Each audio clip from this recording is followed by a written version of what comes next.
ঈদের দিন এমন একটি আমল রয়েছে, বরকতময় আমল, যে আমলটি করলে আপনার আমার জন্য অনেক কল্যাণ এবং বরকত রয়েছে। সে আমলটি হলো, সাইয়েদনা ইমাম গজ্জালী রহমতুল্লাহ আলাইহি তিনার কিতাবে মুকাশিফাতুল কুলুবে লিখেছেন, যে ব্যক্তি ঈদের দিন অর্থাৎ ঈদুল ফিতরের দিন অথবা ঈদুল আজহার দিন অর্থাৎ ঈদের দিন এই আমলটি করবে। কি আমলটি? সুবহানাল্লাহি ওয়া বিহামদিহি, এই তাসবিহটি 300 বার পাঠ করবে। পাঠ করার পরে সমস্ত মুসলমানদের রুহের মাগফিরাতের জন্য রুহের মধ্যে ইসালে সওয়াব করে দিবে। আল্লাহ তাআলা প্রত্যেক মুসলমানের নামে নামে ওই মুসলমানদের কবরের মধ্যে 1000 করে নূর প্রবেশ করাবে। সুবহানাল্লাহ, কতই বরকত! এখন আমি তো বললাম আমার পড়ার বরকতে প্রত্যেক মুসলমানের কবরের মধ্যে 1000 করে নূর প্রবেশ করবে, তো আমার লাভ কি হবে?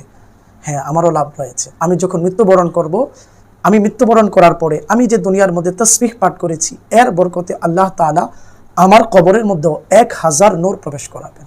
সুবহানাল্লাহ, কতই না বরকতময় আমল, ছোট্ট একটি আমল, কোনো কষ্ট হবে না। সুবহানাল্লাহি ওয়া বিহামদিহি, সুবহানাল্লাহি ওয়া বিহামদিহি।